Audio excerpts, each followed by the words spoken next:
स्वागत है आपका नरोत्तम जी, वक्तव्य प्रस्तुत कीजिए। स्वस्ति श्री गणेशाय नमः।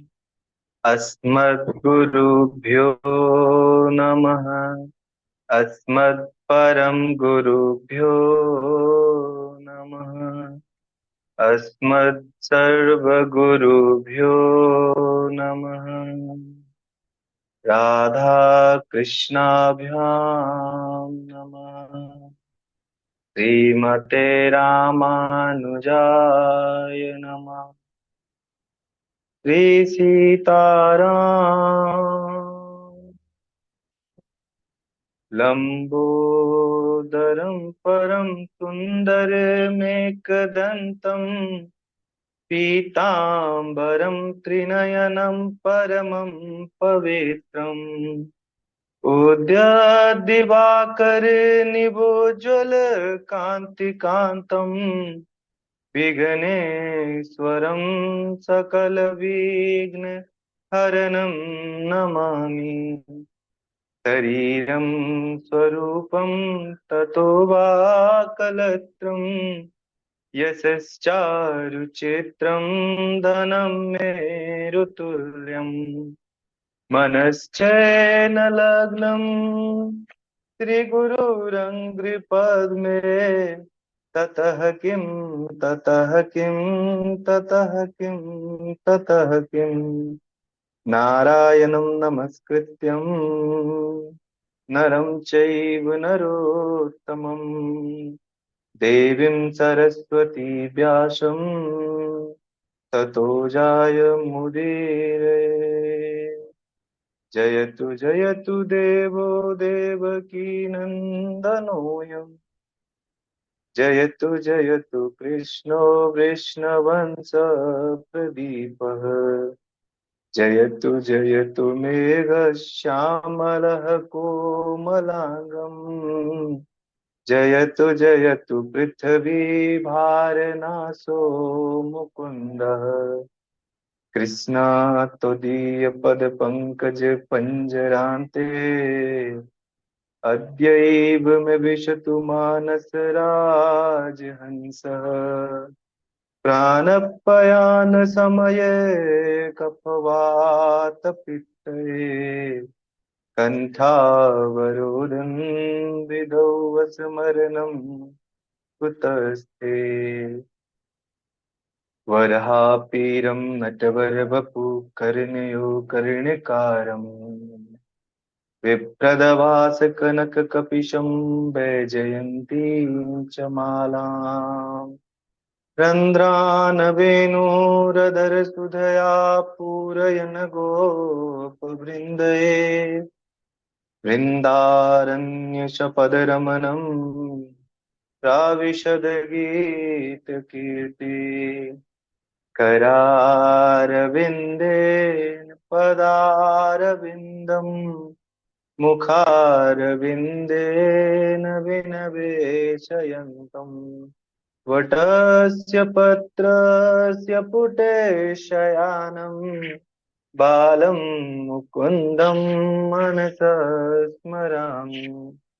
रामाय रामभद्राय रामचन्द्राय वेदसे श्रीरघुनाथनाथाय सीताय पतये नमः। अञ्जनानन्दनं वीरं जानकी शोकनाशनम् कपीशमक्षहन्तारम् वन्दे लङ्काभयङ्करम्। मूकं करोति वाचालम् पङ्गुलङ्घयते गिरिम् यत्कृपात्तमहं वन्दे परमानन्दमाधवम्। भक्त भक्ति भगवन्त गुरु चतुर्नाम बपुए इनके पद वंदन किए नासत विघ्न अनेक। जय जय श्री राधारमन, जय जय नवल किशोर, जय गोपी चित चोर प्रभु, जय जय माखन चोर। श्री राधा मेरी स्वामिनी, मैं राधे को दास, जन्म जन्म मोहि दीजिए, श्री वृंदावन को वास। सब द्वारन को छोड़ के आया हूँ तेरे द्वार, श्री वृषभान की लाडली मेरी ओर निहार। आइए हनुमंत बिराजिए, कथा कहूँ मति अनुसार, तुम सेवक रघुनाथ के, पधारिए पवन कुमार।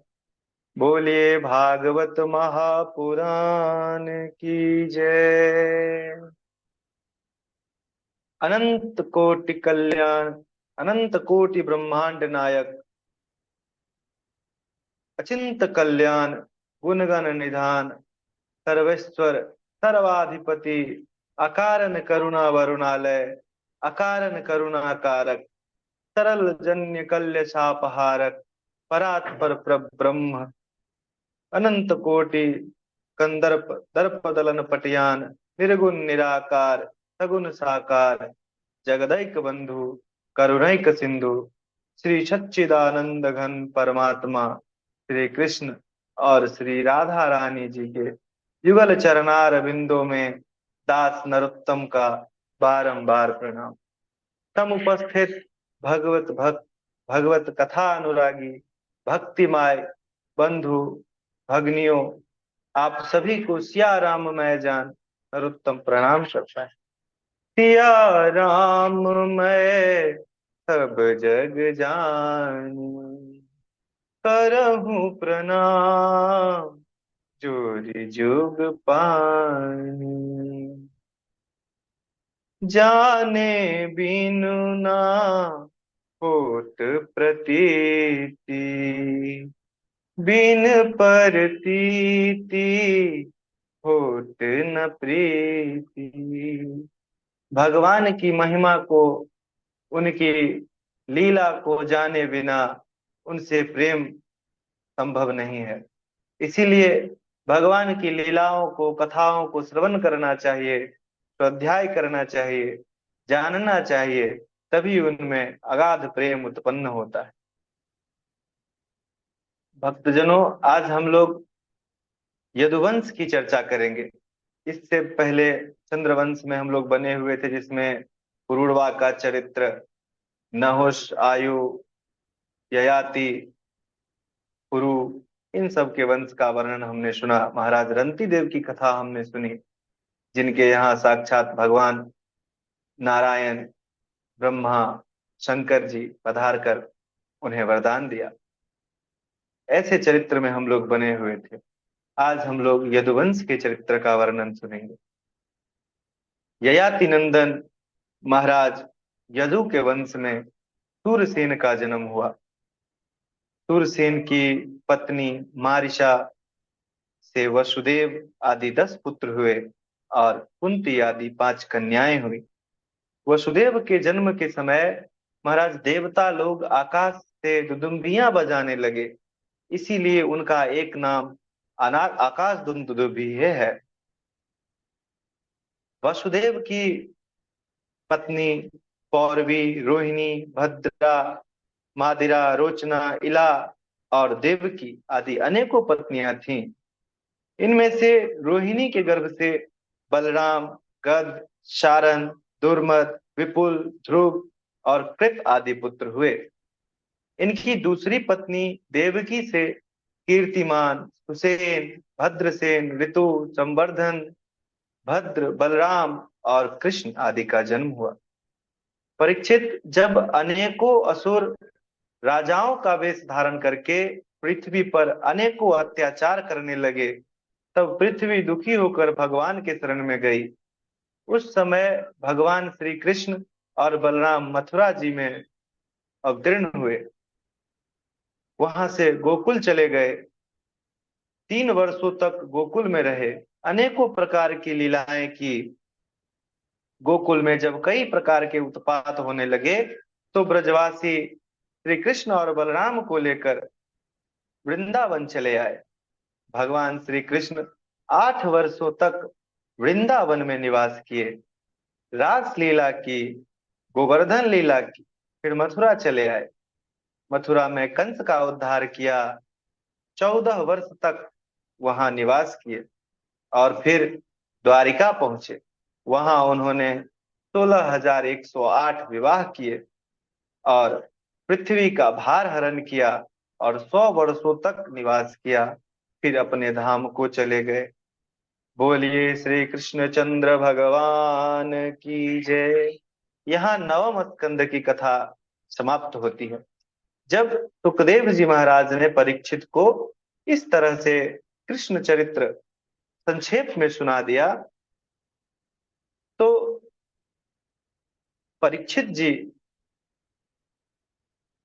सुखदेव जी महाराज से कहते हैं, कथितो वंश विस्तारो भवता सोम सूर्ययो राज्यं चोभय वंशानां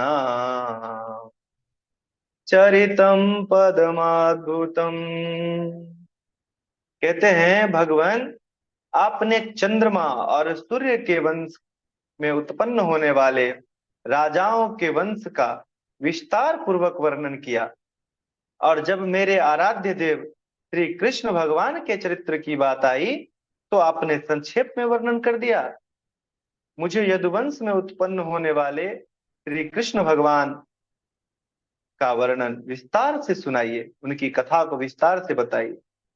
आपने, परीक्षित जी कहते हैं कि भगवान, आपने जब रोहिणी के पुत्रों का नाम लिया तो उसमें भी बलराम जी का नाम लिया, और जब देवकी के पुत्रों का नाम लिया तो उस गिनती में भी आपने बलराम जी को गिना। महाराज, कोई भी एक बालक बिना दूसरा शरीर धारण किए 2 माताओं का कैसे हो सकता है? आप ये भी हमें बताइए। भगवान श्री कृष्ण गोकुल, वृंदावन और मथुरा और द्वारिका में कितने वर्ष तक रहे, क्या क्या लीलाएं की, यह सब बताने की कृपा करें, तथा यह भी बताएं कि भगवान के कितने विवाह हुए, कैसे हुए। श्री सुखदेव जी कहते हैं कि परीक्षित, 3 दिन व्यतीत हो गया है। परीक्षित को जब भगवान सुखदेव जी कथा सुना रहे थे, तो यहाँ तक आते आते 3 दिवस व्यतीत हो चुकी थी। तो परीक्षित जी को सुखदेव जी ने कहा कि आप कुछ भोजन कर लीजिए, जल पी लीजिए। तो राजा परीक्षित जी कहते हैं, नैसाति दुःसहाक्षून्मा त्यक्तोदमपि बाधते पिबन्तं त्वानमुखाम्भोज अच्युतम हरिकथामृतम। गुरुदेव, प्रथम तो आ- कृष्ण जी के नाम से। आप गुरुदेव, आपने जो कथामृत का ना पान हाँ, करा रहे हैं, इससे मुझे भूख प्यास बिल्कुल नहीं लग रही। और गुरुदेव, प्यास के कारण ही एक ऋषि का अपराध हो गया मुझसे, और वही मुझे श्राप दिए, इसीलिए मुझे भूख प्यास तो बिल्कुल ही नहीं लग सकती। आप मुझे भगवान श्री कृष्णचंद्र का कथा सुनाइए।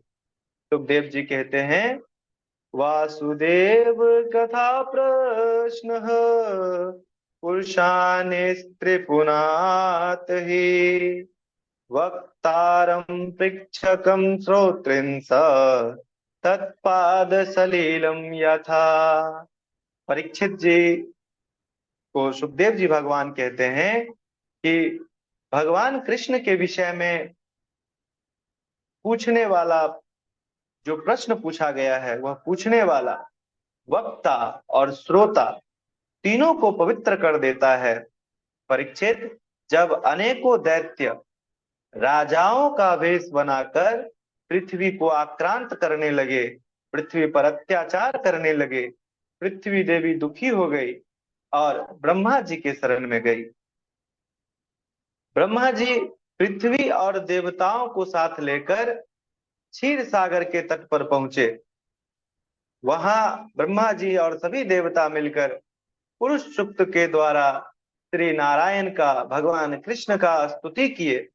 वहां आकाशवाणी हुई, जिस आकाशवाणी को केवल ब्रह्मा जी ने ही सुना, और भगवान के आदेश को सभी देवता और पृथ्वी को सुनाया। कहे कि पृथ्वी और देवताओं, आप लोगों का कष्ट भगवान श्री कृष्ण को विदित है, उनको ज्ञात है। आप लोग अस्वस्थ होकर अपने अपने लोक को जाइए। भगवान जल्द ही अवतार ग्रहण करेंगे। और देवताओं को भी उन्होंने कहा, ब्रह्मा जी ने कहा कि आप लोग भी अवतार लेकर ब्रज में जन्म लेकर उनके सहायक बने। और यह कहकर ब्रह्मा जी अपने धाम को चले गए। अब सुखदेव जी कहते हैं कि परीक्षित, यहाँ सूरसेन के पुत्र वसुदेव का विवाह कंस की चचेरी बहन देवकी से हुआ। देवकी से कंस बहुत स्नेह करता था, बहुत प्रेम करता था। वसुदेव जी और देवकी का जब विवाह हुआ तो कंस उन्हें अपने रथ में बिठाकर खुद घोड़े की लगाम पकड़कर रथ को हाँकने लगा, हाँक कर ले जाने लगा। इतना स्नेह था। इसी समय आकाशवाणी होती है, अस्यास्ताम अष्टमो गर्भो हंतायाम वहसे बुधो। आकाशवाणी होती है, अरे मूर्ख कंस, जिस देवकी को तू अपने रथ में बिठाकर बड़े प्रेम से ले जा रहा है, उसकी 8वीं संतान तेरी मृत्यु का कारण बनेगी, वही तुझे मारेगा। कंस ने जैसे ही यह सुना, उसने घोड़े की लगाम छोड़ दी, अपनी तलवार निकाल ली और देवकी का केस पकड़कर उसका गला काटने लगा, उसे मौत के घाट उतारने लगा। वसुदेव जी ने कंस को रोकते हुए कहा, राजकुमार कंस, तुम भोज वंश के यश को बढ़ाने वाले हो। यह तुम्हारी बहन है, स्त्री है, और इसमें भी अभी इसके विवाह का समय है, इसीलिए तुम इसे छोड़ दो। मृत्यु जन्मवतां वीर देहेन सह जायते अद्यवाब्द शतान्ते वा मृत्युर्वै प्रणिनाम ध्रुव। वसुदेव जी कहते हैं कि कंस प्राणी के उत्पन्न होते ही उसके साथ ही मृत्यु भी उत्पन्न हो जाती है। वह आज हो अथवा 100 वर्ष बाद हो, मरना सभी को है। हितोपदेश में कहा गया है, आयु कर्मंच वित्तंच विद्या निधनमेव च पंचेत्यानपि सृज्यन्ते गर्भस्थैव देहिना। आयु, कर्म, धन, विद्या और मृत्यु, इन पांचों का निर्माण व्यक्ति के जन्म के समय ही हो जाता है। और कंस से वसुदेव जी कहते हैं कि कंस, तुम्हें देवकी से तो कोई खतरा नहीं है, खतरा तो तुम्हें इसके अष्टम गर्भ से है, इससे उत्पन्न होने वाले बालकों से है। तो मैं तुम्हें वचन देता हूं कि इसके जो भी बालक होंगे मैं तुम्हें सौंप दूंगा। कंस ने जब वसुदेव जी की यह बात सुनी तो वसुदेव जी सत्यवादी थे, उनके बातों पर उनको विश्वास हुआ और वह कंस जो था वह देवकी और वसुदेव जी को मुक्त कर देते हैं, छोड़ देते हैं। समय आने पर महाराज, देवकी और वसुदेव जी के एक पुत्र होते हैं जिनका नाम कीर्तिमान होता है, पहला पुत्र। वसुदेव जी अपनी प्रतिज्ञा अनुसार उस पुत्र को लेकर कंस के पास आते हैं, कंस को सौंपने के लिए। जब कंस उस बालक को देखता है, निर्मल छोटे से बालक को, तो कंस के अंदर ममता जाग जाती है। वो कहता है, वासुदेव जी, ये तो छोटा सा बालक है, इससे मुझे क्या खतरा, आप इसे ले जाइए। वैसे भी मुझे तो अष्टम गर्भ से खतरा है, ये तो पहला ही है, इसीलिए मैं इसे नहीं मारूंगा, आप इसे ले जाइए। आठवीं संतान से भय होता है उनको, इसीलिए वो पहला संतान को छोड़ देते हैं। अब वसुदेव जी अपने बालक को लेकर जाते तो हैं, लेकिन उनको कंस पर भरोसा नहीं होता है, क्योंकि वह तो कुटिल है,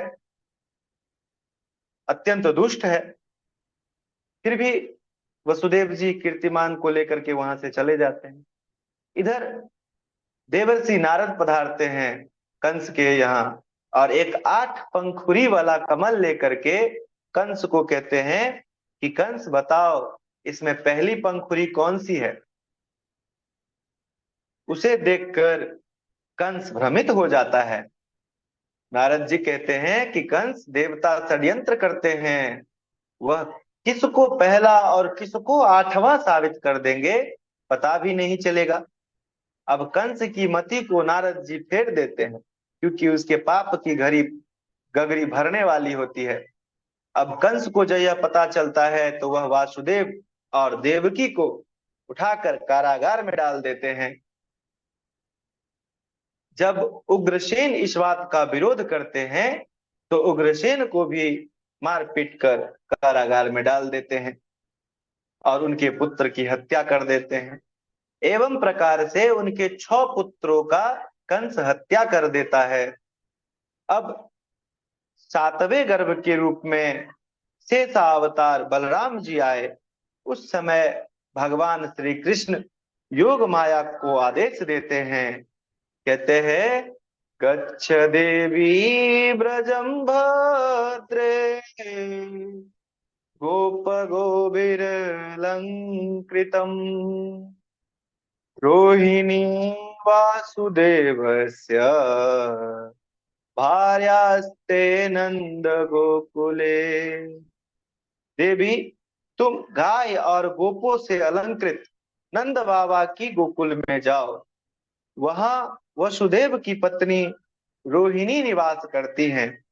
तुम देवकी के गर्भ को लेकर और रोहिणी के गर्भ में स्थापित कर दो। देवकी के पुत्र के रूप में, 8वें पुत्र के रूप में मैं अवतार धारण करूंगा और तुम यशोदा के गर्भ से उत्पन्न होगी। पृथ्वी पर मनुष्य धूप दीप नैवेद्य से तुम्हारा पूजन करेंगे। तुम सबकी मनोकामना पूर्ण करने वाली होगी। लोग तुम्हें दुर्गा, भद्रकाली, विजया, वैष्णवी, चंडिका और शारदा के नाम से जानेंगे। भगवान के इस प्रकार आदेश देने पर भगवती योग माया देवकी के गर्भ को लेकर और गोकुल में रोहिणी के गर्भ में स्थापित कर दिया। यहाँ अब भगवान श्री कृष्ण यश देवकी के गर्भ में आते हैं। इस प्रकार लगता है जैसे पूर्व दिशा चंद्रमा को धारण करती है, वैसे ही देवकी ने भगवान श्री कृष्ण को अपने गर्भ में धारण किया। अनेकों प्रकाश से संपूर्ण कारागार प्रकाशित होने लगा। जब कंस ने यह देखा, समझ गया कि अब मेरा हंता आ गया है, मेरे मुझे मारने वाले का जन्म होने वाला है। उसने कारागार की पहरा को चौगुना बढ़वा दिया। कंस ने नारद जी से सुना था कि उसको मारने वाला जो कृष्ण आने वाले हैं वो कृष्ण वर्ण के होंगे, काले होंगे। अब कंस जब अपनी परछाई को देखता तो उससे डर जाता, आंख बंद करता तो काला अंधेरा दिखता। हम लोग जब आंख बंद करते हैं तो काला दिखता है, भगवान श्री कृष्ण दिखते हैं, काला वर्ण श्री कृष्ण का है। कंस जब काला देखता तो डर जाता, कहीं यही तो कृष्ण नहीं। भोजन करने बैठता, उसमें जो काला जीरा होता उसे देखकर वह डर जाता कि कहीं यही तो कृष्ण नहीं है। आसीनः संवितन्तिष्ठान् भुञ्जानः प्रयटनं महीम् चिन्तयानो ऋषिकेश मप्सय तन्मञ्जग। उठते बैठते चलते फिरते उसे सभी जगह श्री कृष्ण का ही दर्शन होने लगा। इसी समय रात्रि में ब्रह्मा आदि देवता गर्भ की स्तुति करने के लिए कारागार में पधारे। और ब्रह्मा जी स्तुति करते हैं गर्भ की, कहते हैं सत्यव्रतम सत्य परम त्रिसत्यम सत्यस्य योनिं निहितं च सत्ये सत्यस्य सत्यमृत सत्य नेत्रम सत्यात्मकं त्वाम शरणं प्रपन्ना। देवता कहते हैं प्रभु सत्यव्रतम, आपका संकल्प सत्य है। देवता बड़े स्वार्थी हैं, वह भगवान को गर्भ में ही याद दिलाने के लिए आते हैं कि प्रभु आपने प्रतिज्ञा की थी कि आपकी जन्म होगी जब, तो आप हमें इस कंस से, इन अत्याचारी राक्षसों से हमें मुक्त कराएंगे। इसीलिए आप अपनी प्रतिज्ञा को भूलिएगा नहीं प्रभु। सत्य परम, सत्य ही आपकी प्राप्ति का एक मार्ग है। त्रिसत्यम, जगत की उत्पत्ति के पूर्व, प्रलय के पश्चात और जगत की स्थिति, इन तीनों कालों में आप ही सत्य रूप हैं। पृथ्वी, जल, तेज, वायु और आकाश में दिखाई देने वाले सत्य रूप जो पंच महाभूत हैं, उनके कारण आप ही हैं। आप उसमें अंतर्यामी रूप से विराजमान हैं। आप सत्य के भी सत्य हैं, परम सत्य हैं।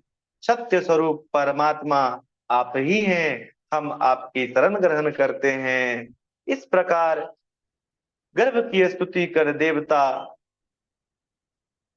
वासुदेव जी और देवकी जी से कहते हैं दृष्टाम बते कुक्षी गतः परः पुमा नंसेन साक्षाद भगवान भवायनः भूत भयं भोजपतेर्मुमुर्षोर्गोप्तां यदुना सवितात्वजः। हे माता जी, आपके घर में साक्षात भगवान श्री हरि नारायण पधार रहे हैं। इसीलिए आप कंस से बिल्कुल भी मत भयभीत होइए, क्योंकि कंस तो थोड़े ही दिनों का मेहमान है।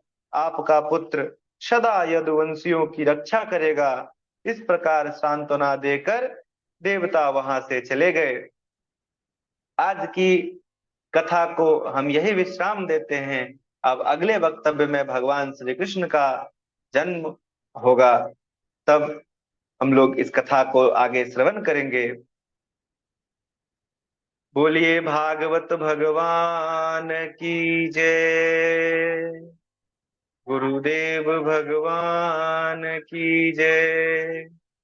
श्रोता भगवान की जय। माता पिता की जय। जय जय श्री राधे।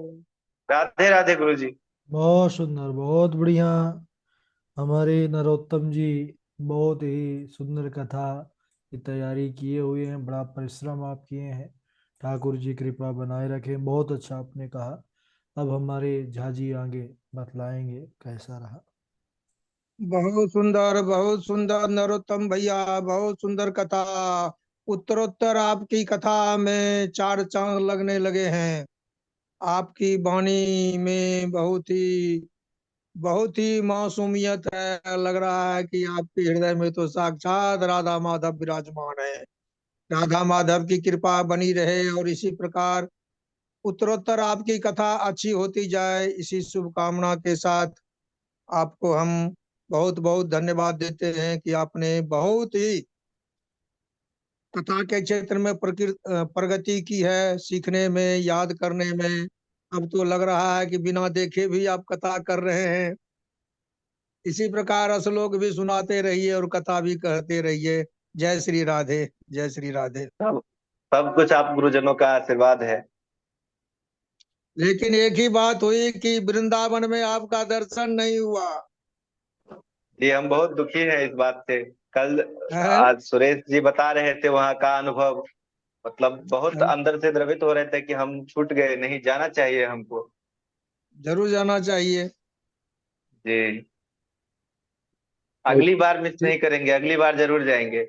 जरूर जरूर जरूर जाना चलना चाहिए। कम से जी कम जी वहाँ की मिट्टी का दर्शन भी होगा, जी। भगवान का भी दर्शन होगा। और जब तक वहां से कथा कह करके लाइसेंस नहीं लेंगे, तब तक कथा का तक नहीं। महत्व नहीं है। जी इसलिए वृंदावन जाइए, बांके बिहारी का दर्शन कीजिए, गोवर्धन की परिक्रमा कीजिए, और उसके बाद भगवान की कथा को घूम फिर करके कहते रहिए, जय श्री राधे, जय श्री राधे। जय श्री राधे।